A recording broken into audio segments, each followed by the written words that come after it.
이 시간에 우리가 함께 읽은 말씀을 통해서 하나님의 뜻을 깨닫는 귀한 시간이 되었으면 좋겠습니다.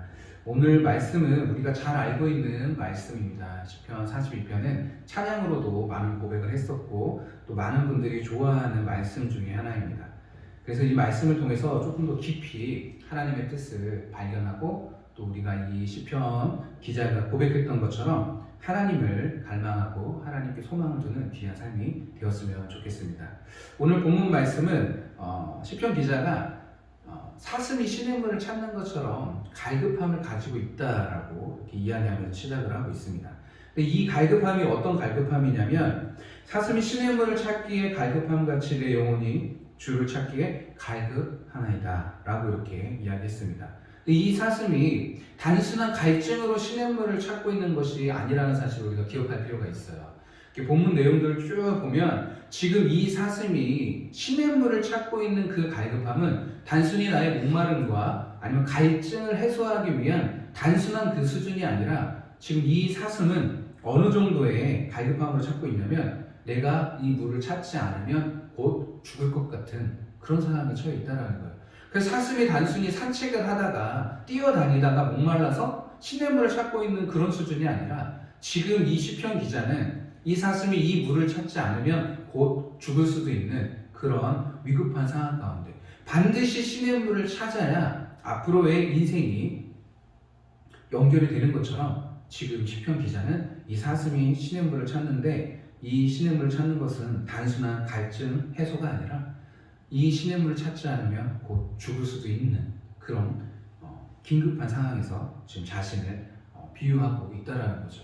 그러면 이 시편을 쓴 이 시편 기자가 얼마나 주님을 갈급한 마음으로 찾고 있는지를 우리가 기억할 필요가 있다는 거죠. 그래서 하나님을 향한 갈급함이 있는데 단순히 하나님께 기도 응답받고 하나님 저를 좀 만나주세요. 하나님 제 기도가 있습니다. 이 기도를 좀 들어주세요. 라고 하는 그런 단순한 수준의 하나님을 갈급함이 아니라 정말 하나님께서 나를 만나주지 않으면 하나님께서 나에게 임재하지 않으시면 저는 곧 죽을 수도 있습니다. 라고 이야기하는 그런 갈급함을 지금 쓰고 있다는 거죠. 그래서 우리가 하나님을 향한 갈급함이 과연 어느 정도인지를 한번 내 자신에게 물어볼 필요가 있습니다. 지금 하나님이 있어도 되고 없어도 되고 전혀 하나님이 계신 것이 나에게 큰 은혜가 되지도 않고 뭐 그냥 일상적으로 살아가는데 큰 어려움이 없다. 그래서 내가 예배 나오고 예배 드리고 찬양하고 하는 이런 모든 것들이 사실은 종교 하나의 종교 생활에 불과하다라고 하는 것은 우리가 큰 경계해야 될 부분 중에 하나입니다. 우리가 이 자리에 나와 있고 하나님께 예배드리며 기도하며 찬양하는 그 순간에 내가 하나님을 얼마나 갈급함으로 찾고 있는지 우리가 늘 한번 돌이켜볼 필요가 있어요. 그래서 하나님 지금 나를 만나주시지 않는다면 내가 살아가는 인생에 있어서 아무 소망이 없습니다. 하나님께서 내 기도에 응답해주지 않으셔도 괜찮아요. 그러나 하나님 저를 버리지 마시고 하나님 저와 함께 해달라. 내가 살아가면서 하나님의 함께 계시고 살아계심을 느끼며 경험할 수 있도록 그 간절함을 가지고 지금 시편 기자는 하나님께 고백을 하고 있다는 것입니다. 그래서 하나님 나를 만나주지 않으면 저는 이 상황에서 죽습니다. 하나님 저를 만나주지 않으면 저를 외면하시면 모른 척 하시면 저는 더 이상 살 소망이 없습니다. 그런 갈급함으로 지금 시편 기자가 쓰고 있다는 거죠. 근데 정확하게 이 시편 기자가 어떤 위치에 있는지는 몰라요. 질병 때문에 하나님께 간절하게 기도하고 있는지 아니면 쫓기는 상황에서 아니면 억울한 상황에서 아니면 더 이상 내가 버틸 힘이 없을 때 하나님께 기도하고 있는지 그거는 정확하게 나와 있지 않습니다. 그러나 이 상황이 누가 보더라도 위기 상황이라는 것은 알 수 있어요. 하나님이 도와주지 않는다면 이 시편 기자에게는 진짜 소망이 없구나 라는 것을 우리가 알 수 있습니다. 본문 2절에 보면 내 영혼이 하나님 곧 살아계시는 하나님을 갈망하나니 내가 어느 때에 나아가서 하나님의 얼굴을 배울까. 지금 하나님을 갈망하고 있어요. 힘들고 어려운 환경을 우리가 분명히 알 수가 있습니다. 그래서 제발 하나님 저를 좀 만나달라는 갈급함, 그리고 심지어는 하나님이 나를 만나주지 않으면 하나님의 얼굴을 나에게 비춰주지 않는다면 나는 죽을 수도 있다라는 그런 긴박한 갈급함으로 하나님께 자신의 믿음을 고백하고 있다라는 거죠. 그걸 어떻게 할 수 있냐? 3절을 보게 되면 사람들이 종일 내게 하는 말이 내 하나님이 어디 있느뇨 하오니 내 눈물이 주야로 내 음식이 되었도다. 절망 가운데 또 많은 사람들의 비방 가운데 이 시편 기자는 눈물을 흘리고 있습니다. 근데 눈물을 흘리는 것이 일시적인 눈물이 아니에요. 잠깐 슬펐다가 회복되는 슬픔이 아니라 주야로 눈물이 음식이 되었다라고 이야기하고 있습니다. 그래서 아침부터 저녁까지 마음속에 슬픔이 있어요. 슬픔이 가득합니다. 그런데 이 사람이 믿음이 없는 사람이 아니에요. 왜 믿음이 없는 사람이 아니냐면 믿음이 없는 사람에게는 뭐라고 얘기합니까? 네 하나님이 어디 있느냐 이런 말을 사람들이 주변에서 하지 않습니다. 어차피 믿지 않는 사람이기 때문에 별로 뭐 저 사람이 기도하든지 말든지 주변 사람들이 관심이 없어요. 그러나 이 사람은 신앙이 좋았던 사람이에요. 주변 사람들이 이 사람이 하나님을 믿는 사람이라는 걸 다 알고 있었다는 거예요. 그리고 심지어는 이 사람이 기도했을 때 주변에 있는 사람들이 기도의 능력을 체험했을 수도 있습니다. 그렇기 때문에 네가 기도했을 때 도와줬던 너의 하나님, 네가 항상 찾고 부르짖었던 너의 하나님, 그리고 우리들에게 말했던 너의 하나님, 힘들고 어려울 때 하나님께 기도하라 그러면 하나님이 들어주시겠다 라고 우리에게 자신있게 이야기했던 그 하나님이 지금 너에게 어디 있느냐 라고 지금 사람들이 비아냥거리면서 비난을 하고 있는 거예요. 조롱을 하고 있는 것입니다. 그래서 이 사람은 굉장히 속상합니다. 하나님이 살아계심을 주변 사람들도 알고 내가 하나님을 믿는 것도 주변 사람들이 다 알고 있어요. 그런데 어떤 어려움인지 모르지만 아무리 기도를 해도 아무리 찾아도 하나님의 도움의 손길이 삶 속에서 느껴지지 않고 있는 상황이에요. 그리고 굉장히 속상한 거죠. 주변에서 비방하는 소리도 속상하지만 하나님이 나에게 말씀하지 않고 침묵하는 것처럼 느껴지는 이 상황이 이 시편 기자는 너무나 속상하고 슬프다는 거죠. 이것이 이 사람의 낙심되는 상황이었어요. 차라리 하나님이 나에게 위로를 주시면 괜찮습니다. 환경이 조금 어려워도 조금만 버텨라, 조금만 견뎌라. 그러면 내가 너에게 약속했던 많은 복들을 주겠다. 그리고 이 고난은 나를 위한 고난이니까 잘 한번 견뎌보고 참아봐라. 그러면 하늘에서 너에게 큰 상급이 준비되어질 것이다 라고 이렇게 하나님이 이야기를 해주시면 힘들고 어려운 상황도 견뎌낼 수가 있습니다. 그런데 아무리 기도를 해도 하나님께서는 침묵하고 계신다는 거예요. 그래서 슬픈 거예요. 하나님이 말씀해 주시면 견딜 수 있는데 하나님이 나에게 힘을 주시면 이 어려운 환경들은 극복할 수 있는데 하나님이 아무 말씀 안 하시는 거예요. 그 아무 말씀 안 하시는 걸 누가 얘기해 주고 있습니까? 주변 사람들이 얘기해 주는 거예요. 야, 네가 그렇게 기도하는데 왜 하나님 가만히 계시냐? 야, 네가 그렇게 하나님 찾고 부르짖는데 하나님이 왜 너에게 응답하지 않느냐? 네 하나님 어디 있냐? 라고 지금 많은 주변 사람들이 조롱을 하고 있다는 거죠. 그래서 이 시편 기자는 주야로 눈물을 흘리면서 하나님의 임재를 기다리고 있는 거예요. 하나님의 말씀을, 하나님의 손길을 지금 기다리고 있는 것입니다. 이 상황에서 과연 우리가 어떤 선택을 할 수가 있을까요? 아무리 기다려도 하나님께서는 말씀하지 않고 있는 이 상황들이 과연 우리는 어떻게, 거기서 그럼 도대체 어떤 선택을 하며 살아야 될까요? 심지어는 주변에 있는 사람들이 나에게 네 하나님이 어디 있느냐, 너 예수님 믿으면 잘 된다고 이야기했는데, 힘들고 어려울 때마다 하나님 붙잡으라고 이야기했는데 도대체 너의 삶을 보니까, 너의 인생을 보니까 오히려 우리보다 더 힘들고 우리보다 더 소망이 없고 우리보다 더 절망 속에 있는데 너의 하나님 지금 어디 계시냐 라고 지금 이야기하고 있다는 거죠. 그 상황에서 이제 시편 기자가 생각을 합니다. 오늘 본문 말씀 4절에 보면 내가 전에 성의를 지키는 무리와 동행하여 기쁨과 감사의 소리를 내며 그들을 하나님의 집으로 인도하였더니 이제 이 일을 기억하고 내 마음이 상하는구나. 과거를 한번 생각을 해봤어요. 지금 하나님께 기도하고 하나님께 부르짖어도 하나님이 아무 말씀 안 하고 있는 이 상황에서 내가 예전에는 어땠지? 또 주변 사람들이 너의 하나님은 어딨냐? 라고 이렇게 비방하며 조롱할 때 내가 예전에 어땠지? 라고 생각을 해봤더니 내가 신앙생활을 굉장히 잘했던 모습들이 생각이 나는 거예요. 주일 하나님을 찬양하며 예배드렸던 모습들, 그리고 많은 무리와 함께 기뻐하며 감사했던 그 찬양 드렸던 모습들, 심지어는 많은 사람들을 하나님께로 이끌었던 모습들, 이런 내 예전의 신앙생활 모습들을 생각을 해봅니다. 그러면서 현재의 내 모습을 돌이켜보니까 과거에 기뻤고 행복했고 감사드렸던 그 하나님께 찬양했던, 그리고 많은 사람들을 하나님께로 인도했던 내 모습을 생각하니까 오히려 더 마음이 상하게 되는 거예요. 내가 그렇게 열심히 하나님을 찬양하고 내가 그렇게 열심히 하나님께 감사하며 기뻐하며 예배를 드렸는데, 많은 사람들을 하나님께로 인도하는 그런 일도 했었는데, 지금 돌이켜보니까 그때를 생각하면 너무 마음이 속상한 거예요. 그만큼 현실이 힘들고 어렵고 슬프고 외로운 상황 속에 있다는 것을 알 수가 있습니다.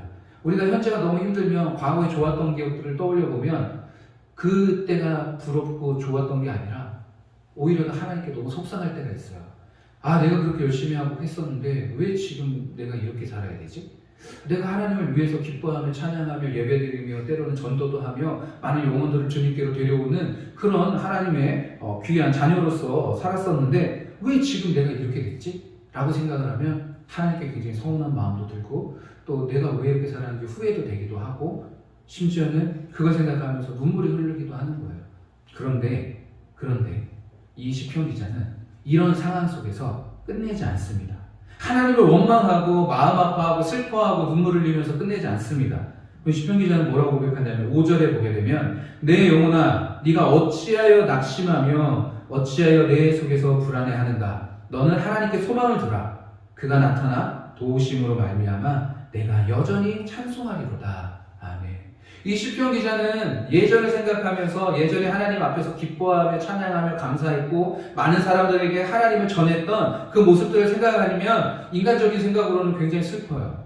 그 사람들이 조롱하는 모습들을 보면서 눈물이 흘리게 됩니다. 아마 이 눈물은 그 사람들도 싫지만 이런 상황에 있는 내 모습이 더 싫을 수가 있어요. 그리고 더 나아가서 이런 상황을 나에게 주신 하나님께 원망을 돌릴 수가 있다는 거죠. 그런데 이 시편 기자는 여기서 포기하지 않습니다. 스스로에게 이야기합니다. 내 영혼아, 네가 어찌하여 낙심하느냐? 너 왜 낙심하느냐? 왜 불안해하느냐? 뭐가 그렇게 너 불안하냐? 라고 이야기하면서 네가 하나님께 소망을 두면, 끝까지 하나님 포기하지 않고 하나님께 소망을 두면 하나님이 나타나서 너를 도와주실 거야 라고 결론을 낸다는 거죠. 그리고 네가 찬양할 수 있는 이유는 바로 거기에 있다는 것을 스스로에게 이야기하는 거예요. 내가 좋은 일이 있어서 하나님을 찬양하는 게 아니고, 내가 사람들에게 존경받고 칭찬받고 사람들에게 높임을 받아서 하나님을 찬양하는 게 아니고, 하나님을 찬양하는 이유는 나를 구원해 주신 그 예수 그리스도의 십자가의 보혈을 생각하면서 하나님께 감사드리는 거죠. 그리고 현재는 비록 하나님이 침묵하는 것처럼 느껴질지라도, 사람들이 조롱하고 있는 그 상황이라고 할지라도 하나님께 소망을 두면 하나님께서 나에게 도와주시며 도움의 손길을 주실 것이다. 그 도움의 손길을 바라보며 하나님께 감사하고 찬양해야 된다는 거죠. 그래서 지금 우리가 이 자리에 나와서 하나님을 찬양하는 이유는 현재 상황 때문에 찬양하는 것이 아닙니다.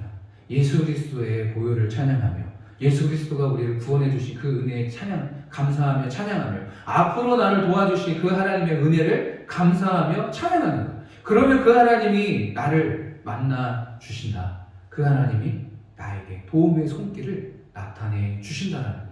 그걸 믿고 우리가 나아가는 거지, 지금 예수님 믿는다고 해가지고 예전에 감사하며 찬양하며 봉사하며 헌신하며 하나님께 많은 제물을 드리고 심지어 주변에 있는 사람들에게 전도를 한다고 할지라도 현재의 우리의 삶이 어려울 수가 있어요. 그것 때문에 하나님을 원망하고 슬퍼하고 눈물을 흘릴 필요가 없다라는 거죠. 우리 스스로에게 다시 한번 이 말씀을 통해서 이야기할 필요가 있습니다. 내 영혼아, 너는 왜 환경 때문에 낙심하고 있느냐? 왜 네 속에서 불안해하고 있느냐? 너의 소망을 하나님께 두라. 그가 나타나서 너를 도와주실 것이고 너로 말미암아 찬양할 수 있게끔 해주실 것이다 라고 이렇게 우리가 결론을 내려야 될 줄 믿습니다. 그래야 우리가 하나님을 찬양하는 이 시간이 의미 있고 소중한 시간이 되는 거예요. 그래야 우리가 세상에서 어렵고 힘들고 많은 사람들에게 핍박을 당한다고 할지라도 우리는 예수님을 포기하지 않는 거예요. 신앙을 포기하지 않는 것입니다. 많은 사람들이 잘 돼야지만 하나님 믿는 사람들이 많아요. 기도를 하면서 기도가 응답돼야지만이 하나님의 살아계심을 증거하는 사람들이 많습니다. 그리고 내 기도가 응답되지 않으면 하나님은 떠나버리게 돼요.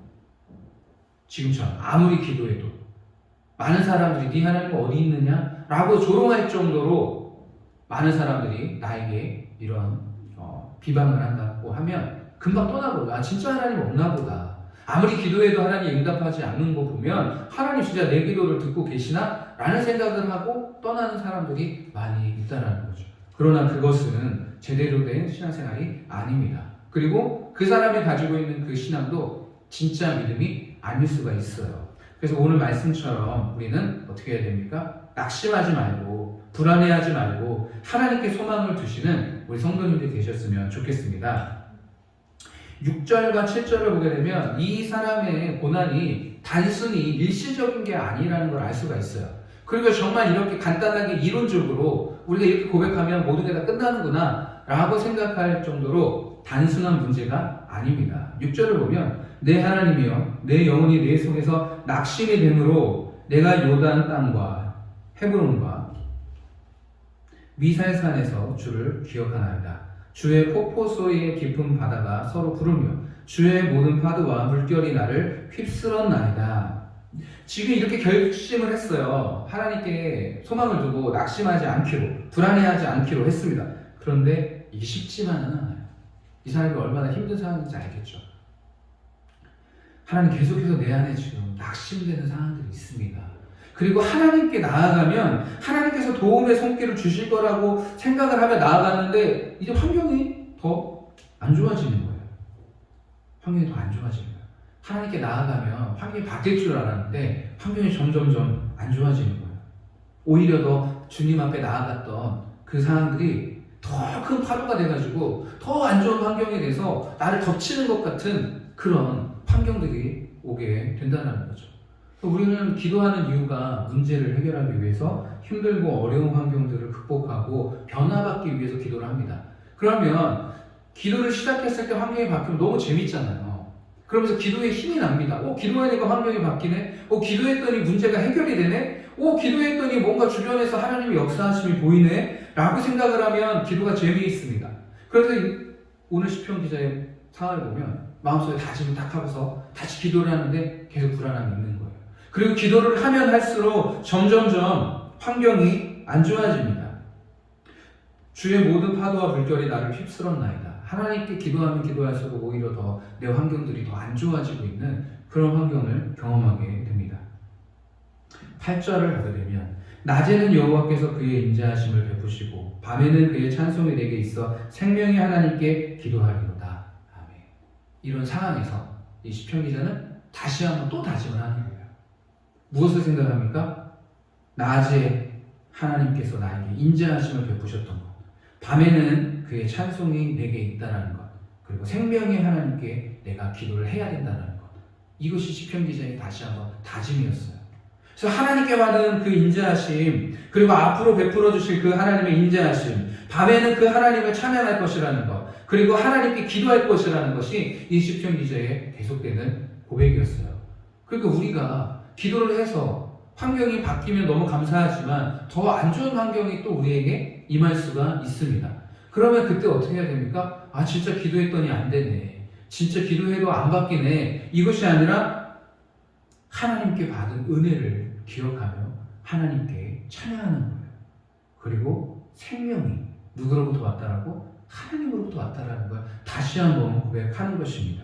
그러면서 9절에 보면 내 반석이신 하나님께 말하기를 어찌하여 나를 잊으셨나이까? 내가 어찌하여 원수의 압제로 말미암아 슬프게 다니나이까 하리로다. 그 하나님을 찬양하고 있지만 그래도 현실은 너무 힘든 거예요. 바뀌지 않는 거예요. 원수의 압제를 받게 하고 있는 이 상황이 이 시편 기자는 굉장히 슬픕니다. 하나님이 나를 잊으신 것 같아요. 아무리 기도를 하고 다짐을 하고 또 기도를 하고 다짐을 해도 계속되는 하나님의 무관심이 이 시편 기자에게는 굉장히 슬픈 그리고 주변에 있는 사람들의 압제가 나를 슬프게 하고 있다라고 이야기하고 있어요. 그리고 심지어는 하나님 나를 진짜 잊으신 거 아닌가라는 생각.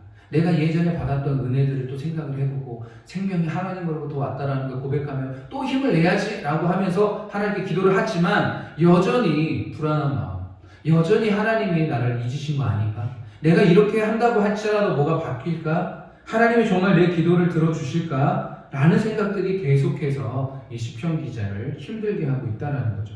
10절을 보면 내 뼈를 찌르는 칼같이 내 대적이 나를 비방하여 늘 내게 말하기를 내 하나님이 어디 있느냐 하도다. 주변의 사람들의 말이 내 뼈에 칼같이 찌르는 느낌을 지금 경험하고 있는 거예요. 그냥 듣고 나서 아이고 저 사람들이 뭐라고 말하더라도 나는 전혀 상관없어 라고 하는 상황이 아니에요. 지금 사람들이 이 사람이 어떤 사람인지 다 알고 있어요. 신앙생활도 어떻게 했는지 알고 있어요. 그래서 눈초리를 딱 보면 아니 그렇게 잘 믿었던 사람이, 그렇게 하나님을 잘 믿었던 사람이, 그렇게 기뻐하며 찬양했던 사람이, 그렇게 많은 사람들을 하나님께 데려오고 전도하며 말씀대로 살겠다고 했던 사람이 왜 저렇게 됐지? 라고 하면서 계속해서 찔르는 거예요. 그래서 그냥 마음의 상처뿐만이 아니라 뼈를 찌르는 것 같은 고통이 있는 거예요. 단순히 주변에서 비방하는 걸로 끝나지 않고 이 사람들이 마음속에 상처들을 계속해서 주고 있다는 거죠. 이게 견디기가 굉장히 힘든 거죠. 때로는 누가 할 수 있냐면 같이 믿는 사람들도 이렇게 할 수 있는 거예요. 믿지 않는 사람들이 오히려 네 하나님이 어디 있느냐라고 비방하면 저 사람이 믿지 않으니까 그럴 수 있다라고 하지만 같은 교회 다니는 사람, 같이 예수님을 믿는 사람, 같은 공동체에 있는 사람들이 어떤 사람인지 더욱더 잘 알고 있으니까 그 사람의 고난에 대해서 계속해서 이야기하는 거예요. 네 하나님이 어디 있냐? 믿음을 가지고 조롱하면서 뼈에 사무치는 그런 말들을 하고 있다는 거죠. 이럴 때 우리가 굉장히 힘든 신앙생활을 할 수가 있어요. 내가 기도해도 저 사람이 내가 기도했을 때 하나님의 살아계심을 저 사람이 좀 느꼈으면 좋겠다. 정말 복수를 했으면 좋겠다라는 생각이 들지만 하나님께 기도하며 기도할수록 점점점 내 상황이 어려워지고 있는 걸 보게 되면 낙심할 수밖에 없죠. 불안할 수밖에 없죠.